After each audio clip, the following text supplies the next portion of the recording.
So we're at the Blockchain Futurist Conference here in Toronto. Beautiful setup, fun event, really worthwhile mentioning, and of course an incredible backdrop on Lake Ontario, the skyline behind me. I'm here with Kunal Bhasin of KPMG. Why don't you introduce yourself in just a few words before we continue? For sure. My name is Kunal Bhasin. I'm a director with KPMG in Canada, and I co-lead our crypto asset and blockchain services across the Canadian entity. Okay. So why would KPMG be involved in blockchain to begin with? That's a question that a lot of people used to ask me 4 years ago. So not recently, okay. Not recently. 4 years ago was when I joined KPMG. I was brought on to build the crypto practice at the time. And, as I started thinking about how do we want to position KPMG as a firm in the crypto and blockchain space, we decided that we're not going to be a product company. We're going to be a services company. We're going to do what we know best. So for us, and personally for me, my goal is to push the ecosystem forward. Okay. Push the crypto ecosystem forward, not just in Canada, but globally. Why? Why would you want to do that? Is it because it's a business opportunity for the firm? It is a business opportunity for the firm. Absolutely. Someone has to do that. So you believe in that industry, obviously. 100%. And we've made it a point that the leadership of our firm also believes in the technology. Okay. Which is why, when we added crypto to our treasury, when we added Bitcoin and Ethereum to our treasury, we got our leadership to buy in on not just the asset itself, but the technology and the underlying principles behind it. So there's a lot of education, even some evangelization within the company. Absolutely. We got our leadership, signing transactions with Ledger. We got our leadership understand why Bitcoin is what it is, why people are adopting Bitcoin, why people are adopting crypto assets, and really what the future of this technology and crypto assets looks like in the future from the eyes of someone that has been in the space for quite some time. And that's how we built our team as well. The only criteria to join our team is you have to be passionate about crypto. You have to be, passionate enough to be able to come up with creative ideas to push the ecosystem forward. And my team was the one that came up with the idea of adding crypto to our treasury. That was the first step. And because the leadership believed in what we were doing, the next progression was buying the NFT. We'll get into this in a second. Yes. I have so many questions to ask you right now. That's going to be the hardest for me. So, first of all, for people who might not know how a Big Four consulting or auditing firm works, you're a partnership, correct me or fill the blanks where needed, which means that you're relatively independent as KPMG Canada compared to KPMG US or elsewhere. Did you need, and correct that again if needed, did you need to get the approval of some kind of a global authority to even do that? Are you the only one to have put crypto on your balance sheet globally? Well, you're right in saying that we are separate entities across each and every country. So KPMG Canada is a separate entity than KPMG US. Right. And globally right now, we're the only KPMG entity, KPMG member firm that has crypto on its balance sheet. Are you the only Big Four?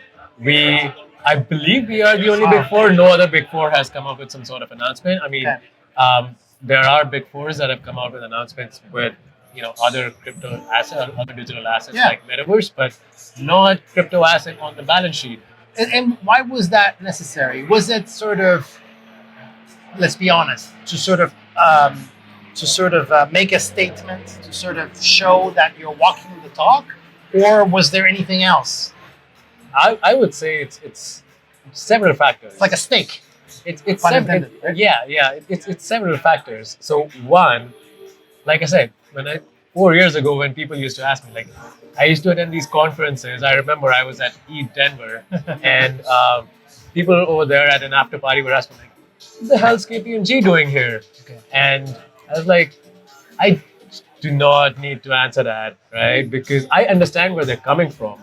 But for me, I wanted to change that perception about KPMG, about especially KPMG Canada, the firm that I'm working with.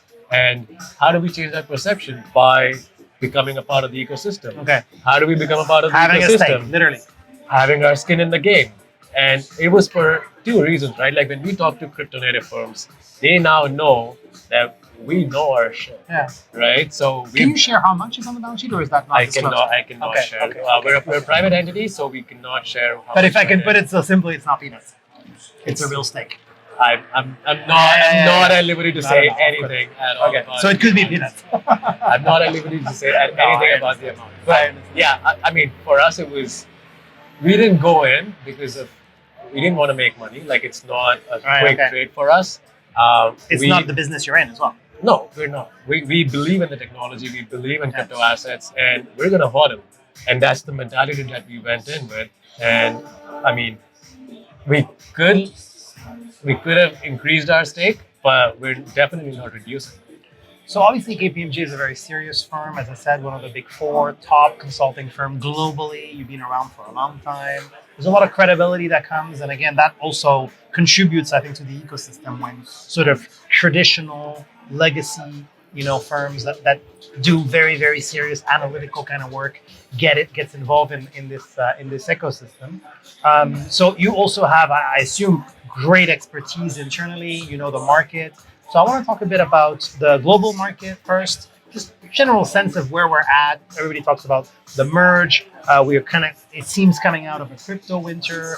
Adoption is still, very significant, but there's also a lot of pushback still, a lot of misconceptions. Yep. And then we'll talk about Canada. But what do you look at in particular that you think you should never take your eyes off? I mean, I would say, like for us, the business that we're in, we're talking to firms globally.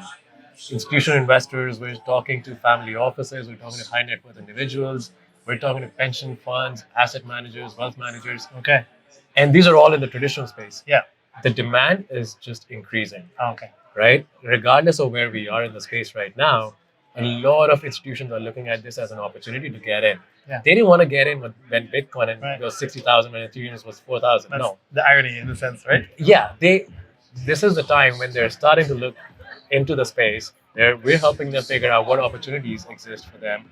What are the ways that they can engage with the space in a secure manner? Is it in a sense? Sorry to interrupt you. Is it maybe as well that at the same time we have the maturity, let's say that of the sector compared to even a year ago or two or even five, obviously. Yeah. But at the same time, the valuations, it's like those two things in combination. Do you say make people go, okay, maybe now is a good time to come in? I would say it's a combination of the maturity of the crypto Right. ecosystem, the players in the crypto space, and a big portion of it is actually also the current price, right, of Yeah, crypto assets. Everyone realizes crypto is not going away. Okay. Everyone, from regulators, from institutions that we're Even if they talking don't to, say so in public, basically. if That's they what you're don't, saying. Huh? I mean, everyone knows crypto is here to stay, right? Like, I'm not saying it's going to replace the current financial infrastructure. It's going to coexist, Okay. right? Like, we're on Wi-Fi, but we still use Bluetooth. Yeah. It's going to be the same We're thing. digital, but we still use paper. Exactly. So that's how it's going to be. And institutions are just entering the space at this point, and they're looking to see how they can start to offer different products and services.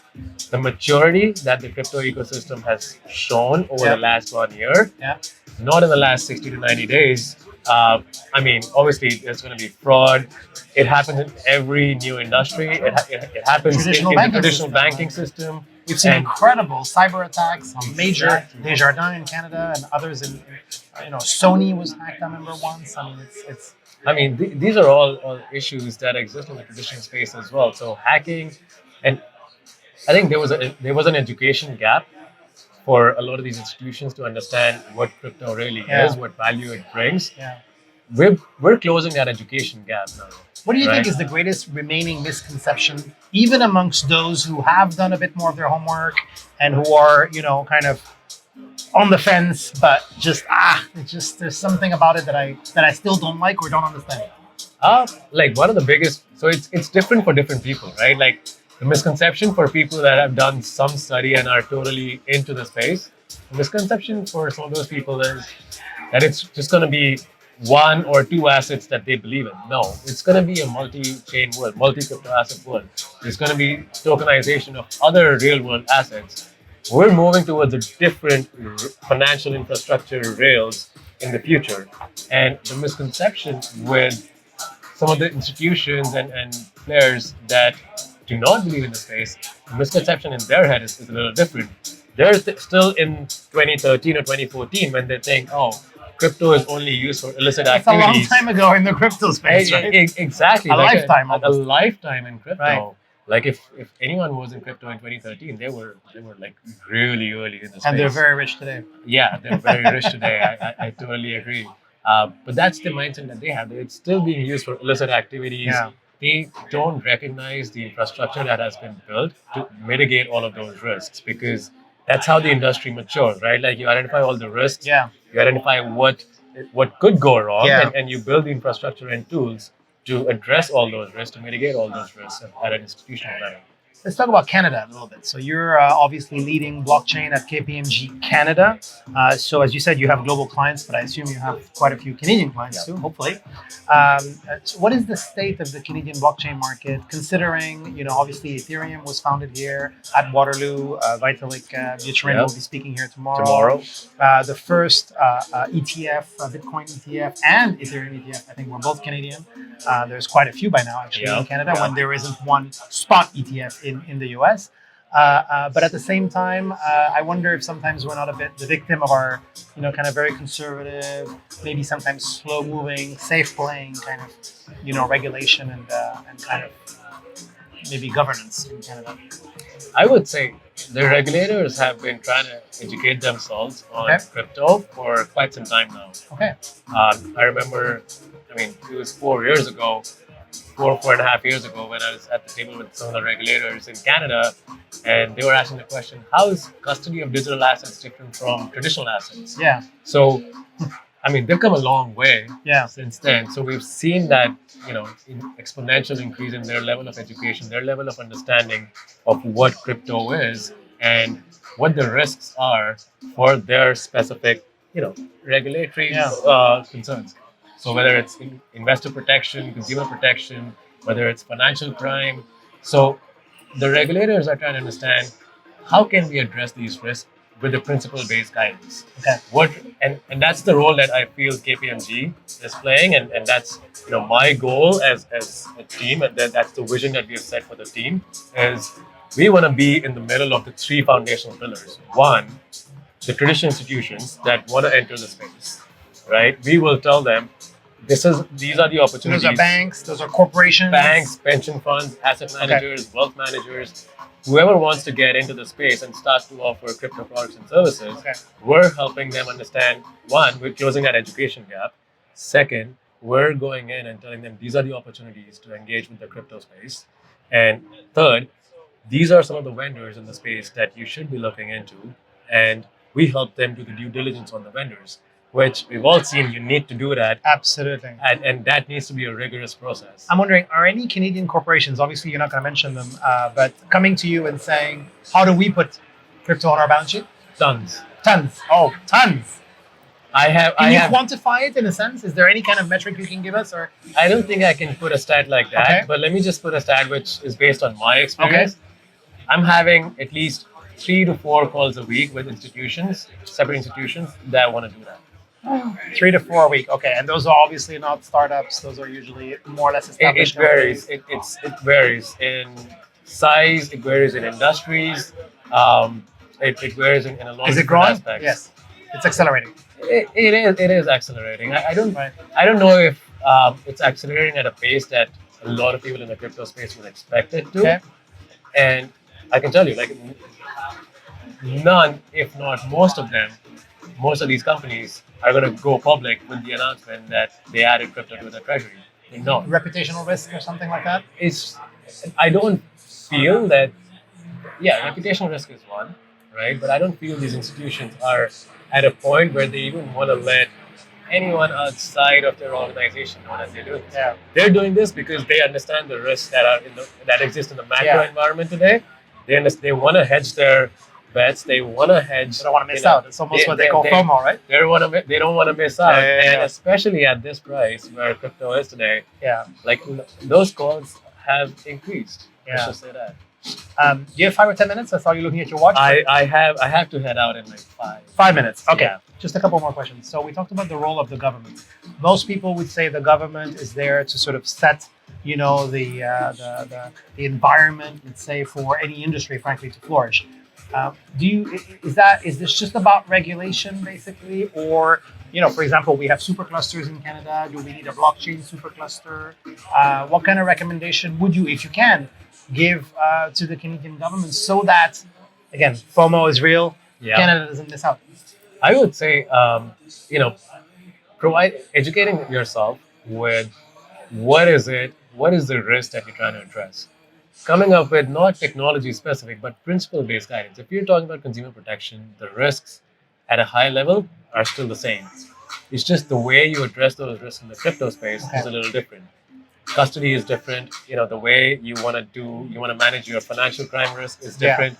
So understanding that there are tools and processes in place that organizations can implement and address these risks to a very, very significant extent, maybe higher than what the traditional institutions have been able to do. So recognizing that this technology has the potential to transform the way anyone interacts with anyone else. And Canada, as a financial center, as a trusted financial center, I would say, even more so has an opportunity, would you say, than others? Absolutely. I feel like the regulators have been doing a good job at understanding what their role is. The Ontario Securities Commission is known to be quite progressive.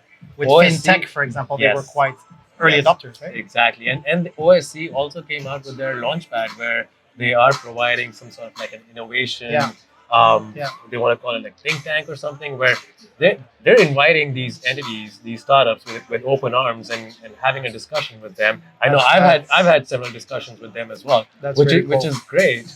Whatever the outcome of the conversation, right? At least talk to each other. Yeah, but I think the Canadian regulators need to also look at how can they enable, what sort of guidance can they come up with, which will enable a lot of these traditional institutions get more clarity in what they are able to do in the space. Here's a funny question for you. Could you see Justin Trudeau at a conference like this maybe in a year or two? Absolutely, if he's still in there. I think we have a minister here, I think provincial, but I know you need to go, so a couple of quick ones, quick fire ones. Yeah. Why are you here? Why was this important? What does this conference sort of mean to you, your role at KPMG? Why they obviously have to send you here, so what? Yeah. Oh, one of the big reasons, like this is happening in our hometown, Toronto. So kudos to Toronto to host one of the biggest crypto conferences in Canada. And I just think I love meeting the crypto folks, right? The energy, the vibe, the diversity. The diversity, it's totally different. We can do more in the diversity sector for sure, and like anywhere else. I'm gonna be honest and saying I have a hard time finding more women to hire in my team.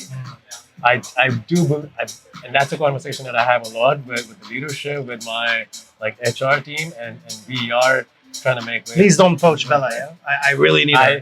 Bella, if you're looking, don't do that. Cut. No, but I do just the vibe over here, meeting everyone. Everyone's having a good time, but everyone talks business. Everyone knows why they're here. And it's just meeting like-minded people, meeting people that have a common goal of pushing this ecosystem forward, innovating, and just learning more about the products and stuff that people are doing. It's just fascinating. Well, that's when I said diversity, I didn't mean it only in the terms of diversity and inclusion, but also the diversity of profiles. I mean, you have techies, you have entrepreneurs, you have CEOs of already pretty established companies. You have we've heard about crypto philanthropy, we've heard about carbon credit, NFT. The list goes on. We just met a recording artist earlier who we interviewed, who's really into Ethereum and NFTs. And anyway, look, we're going to let you go. Where can people find you, Kunal? Are you on Twitter? What's your handle? What about KPMG? Any particular website or newsletter or content, that you would want to point people towards? Yeah, so a couple places. So my Twitter handle is Kunal Bhasin 19. So find me there. Also, feel free to connect with me on LinkedIn, send me a message. And he responds, by the way. I wrote him and he responds. Just add a message as part of your and make it something useful, and or try looking us up at State of the Crypto Assets podcast. So KPMG, we do a podcast as well on State of the Crypto Assets, especially here in Canada. And look us up. We have a whole podcast series of around 11 episodes, which is when I've interviewed 1,000 experts in blockchain, maybe you can interview me. Absolutely. I'm gonna do my homework. It was so nice chatting with you. Thank you very much. I really appreciate it. Thank you.